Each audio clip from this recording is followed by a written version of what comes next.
Qytetarë nga Velipoja dhe Durrësi u mblodhën sot para Kuvendit të Shqipërisë për të protestuar kundër vendimeve të fundit që lidhet me pronat e tyre. Banorët e Velipojës kundërshtojnë ndërtimin e resortit të kompanisë Gener 2, pronë e biznesmenit Bashkim Ulaj, duke theksuar se toka është e tyre dhe se leja e ndërtimit është dhënë pa marrë parasysh interesat e komunitetit. Ai u drejtua prokurisë dhe Bashkisë së Shkodrës me dokumentet e pronës të duar, duke kërkuar sqarime dhe përgjegjësi.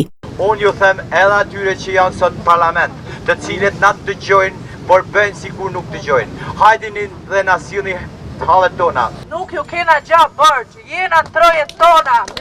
Nuk i kena votu për me mbrojt oligarkët, i kena votu për me mbrojt drejtën tonë. Dhe prona është e drejta jonë. Ndërsa nga ana tjetër banorët e Durrësit protestuan për projektin TIT, përjetësimin e bulevardit historik Edi Dam, ku parashikohet shpronësimi i 74 familjeve. Qytetarët kërkojnë që shteti të bëjë një vlerësim të drejtë të pronës ose të sigurojë një banesë alternative, duke refuzuar bonusin e qeras të propozuar paraprakisht nga bashkia. Gjatë protestës, qytetarët shprehin zemërimin e tyre kundër qeverisë dhe politikës, duke akuzuar për korrupsion dhe shkelje të dinjitetit.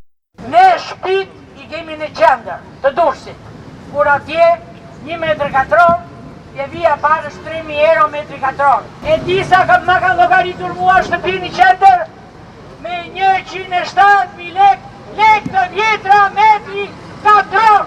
Me këtë që po bën ky hajduti, bashkë me Belin dhe Badukun, vetëm një gjë të di, ne i duruari i fituar. Kjo mungesë transparence sjell përfitimin e atyre që duan të fusin duart në pronat e shqiptarëve. 1 kilometër rrugë Tiranë ka bën 22 milion euro dhe banorëve të Durrësit autokton ju jep 1 metër katror, saq ju bën një drek në Volga, kryetarës bashkisë, kryetarët e IMT-s. Flasim për interesa publike, kur për të patur një interes publik në radhë të parë duhet të ekzistojë qëllimi legjitim i saj, dhe qëllimi legjitimitetit është i shkelur, pasi nuk ekziston domosdoshmëria e këtij projekti, nuk ka asnjë funksionalitet, nuk rregullojnë transportin, nuk bëhet fjalë për siguri publike, nuk bëhet fjalë për shëndetësi dhe nuk ka as pak transparencë. Protestës janë bashkuar deputetët Agron Shehaj dhe Redi Muçi, të cilët mbështetën qytetarët dhe nënvizuan nevojën për ndërhyrje politike. Vetëm oligarkët. Pronat po i vjedhin oligarkët me politikën, me klasën politike të korruptuar që keni parlament. Ky është problemi, sepse nuk do kishte asnjë mundësi që askush të vite pronat tuaja pa ndihmën e tyre. Janë ortak dhe eshtja e tyre tregon pikërisht të gjë.